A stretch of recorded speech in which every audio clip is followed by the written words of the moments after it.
Assalamualaikum warahmatullahi wabarakatuh. Salam sejahtera untuk kita semua. Perkenalkan, nama saya Adam Yahya. Saya mahasiswa dari Setia YAI dengan NIM 2016-021067. Di sini saya akan mempresentasikan skripsi saya yang berjudul Pengaruh Struktur Modal dan Ukuran Perusahaan terhadap Nilai Perusahaan dan Profitabilitas sebagai variabel intervening pada perusahaan semen yang terdaftar di Bursa Efek Indonesia periode 2017 sampai 2019. Yang pertama, saya akan membahas latar belakang perusahaan. Optimal ya, perusahaan harus meminimumkan modalnya untuk mencapai tujuan jangka panjang. Modal tersebut berupa uang tunai, kredit, mesin-mesin, properti, hak paten, dan laba yang ditahan.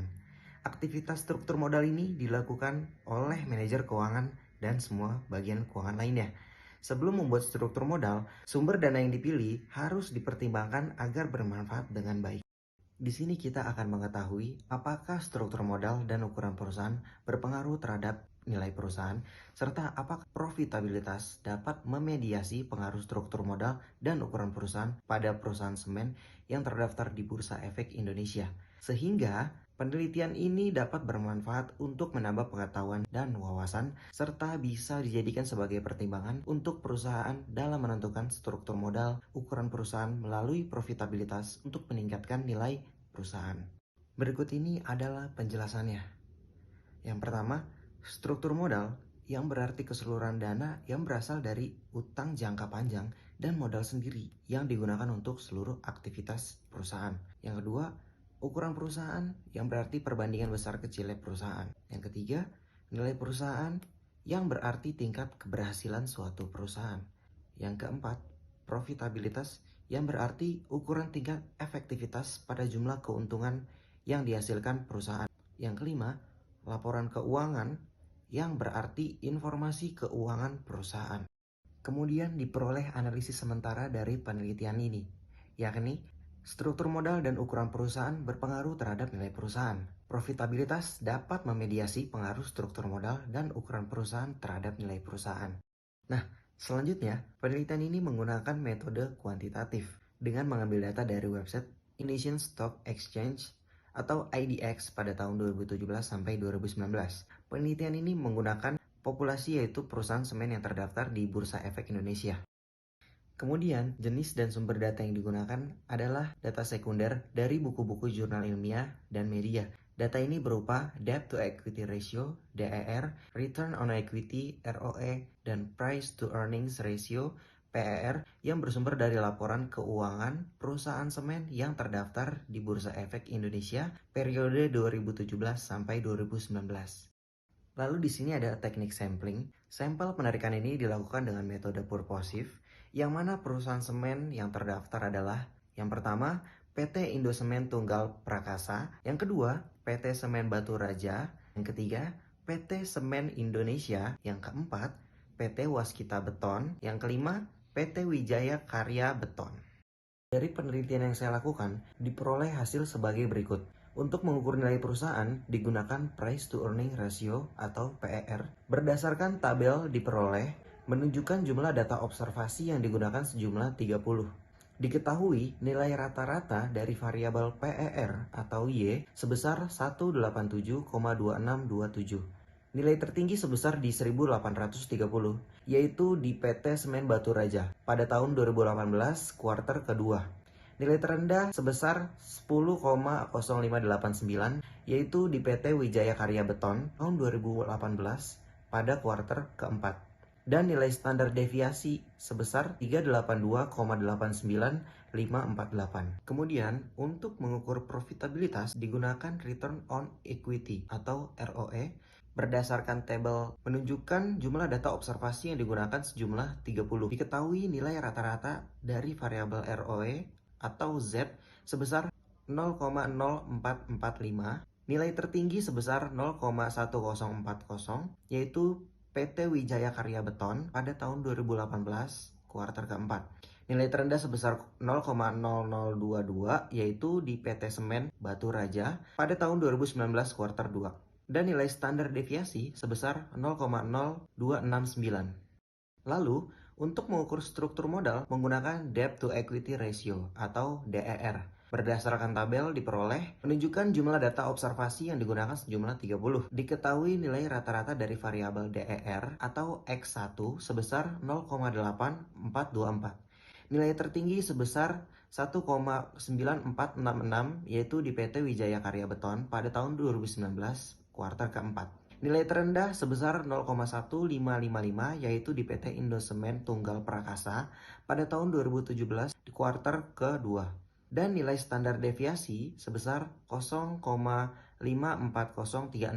Dan yang terakhir, ukuran perusahaan diperoleh menggunakan cara log natural dari total aset atau size berdasarkan tabel tersebut, menunjukkan jumlah data observasi jumlah 30. Diketahui nilai rata-rata dari variabel size atau X2 sebesar 30,3925. Nilai tertinggi sebesar 32,0106 yaitu di PT Semen Indonesia pada tahun 2019 kuartal keempat. Nilai terendah sebesar 29,1936 yaitu di PT Semen Batu Raja pada tahun 2017 kuartal kedua. Dan nilai standar deviasi sebesar 0,87848. Nah, ini dia hasil uji SEM. Dari persamaan pertama, memperlihatkan nilai koefisien determinasi R2 sebesar 0,303753, yang berarti seluruh variabel bebas, struktur modal atau DER, dan ukuran perusahaan atau size berkontribusi menjelaskan variasi naik turunnya nilai anomali, accrual, perusahaan semen yang terdaftar di Bursa Efek Indonesia atau BEI sebesar 30,37%. Sementara sisanya sebanyak 69,63%.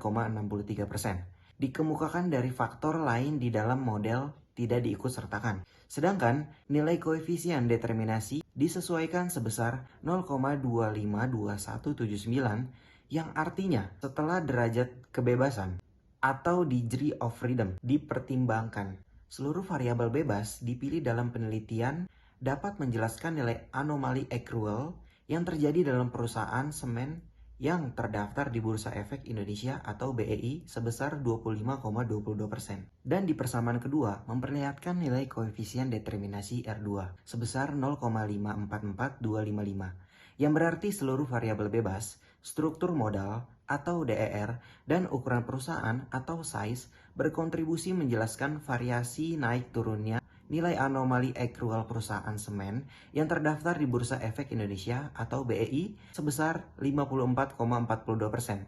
Sementara sisanya sebanyak 45,58%. Dikemukakan dari faktor lain yang tidak diikutsertakan dalam model ini. Sedangkan nilai koefisien determinasi disesuaikan sebesar 0,491669 yang artinya setelah derajat kebebasan, degree of freedom dipertimbangkan. Seluruh variabel bebas yang dipilih dalam penelitian dapat menjelaskan nilai anomali accrual yang terjadi sebesar 49,17%. Selanjutnya dari tabel uji FEM. Dari persamaan pertama, memperlihatkan nilai koefisien determinasi R2 sebesar 0,540260. Berarti seluruh variabel bebas, struktur modal atau DER, dan ukuran perusahaan atau size berkontribusi menjelaskan variasi naik turunnya nilai anomali accrual perusahaan semen yang terdaftar di Bursa Efek atau BEI sebesar 54,02%, sementara sisanya sebanyak 5,98%. Dikemukakan dari faktor lain yang tidak diikutsertakan dalam model ini. Sedangkan nilai koefisien determinasi disesuaikan sebesar 0,420328, artinya setelah derajat kebebasan degree of freedom dipertimbangkan, seluruh variabel bebas yang dapat dipilih dalam penelitian dapat menjelaskan nilai anomali accrual yang terjadi sebesar 42,03%. Dari persamaan kedua memperlihatkan nilai koefisien determinasi R2 sebesar 0,717470 yang berarti seluruh variabel bebas, struktur modal atau DER, dan ukuran perusahaan atau size berkontribusi menjelaskan variasi naik turunnya nilai anomali accrual perusahaan semen yang terdaftar di Bursa Efek Indonesia atau BEI sebesar 71,74%. Sementara sisanya sebanyak 28,26%. Dikemukakan dari faktor lain yang tidak diikutsertakan dalam model ini. Sedangkan dari koefisien determinasi disesuaikan sebesar 0,627573, yang artinya setelah derajat kebebasan atau degree of freedom dipertimbangkan, seluruh variabel bebas yang dapat dipilih dalam penelitian dapat menjelaskan nilai anomali accrual yang terjadi sebesar 62,76%.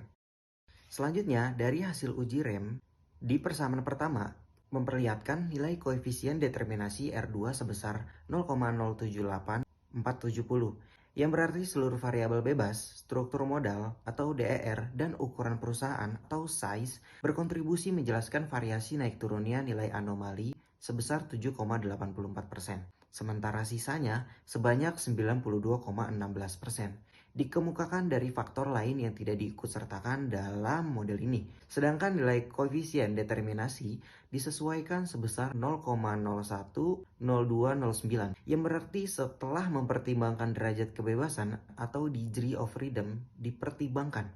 Seluruh variabel bebas yang dipilih dalam penelitian dapat menjelaskan nilai anomali accrual yang terjadi sebesar 1,02%.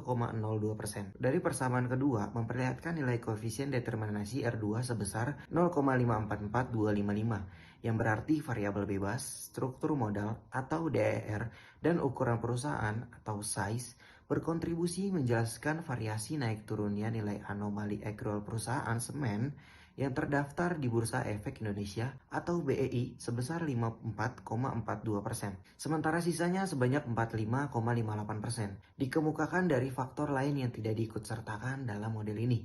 Sedangkan nilai koefisien determinasi disesuaikan sebesar 0,4916669, yang berarti setelah mempertimbangkan derajat kebebasan atau degree of freedom dipertimbangkan, seluruh variabel bebas yang dipilih dalam penelitian dapat menjelaskan nilai anomali accrual yang terjadi sebesar 49,17%. Demikianlah hasil presentasi skripsi yang saya sampaikan. Semoga dapat bermanfaat bagi masyarakat. Jika ada salah-salah kata, kurang lebihnya mohon maaf. Terima kasih. Wassalamualaikum warahmatullahi wabarakatuh.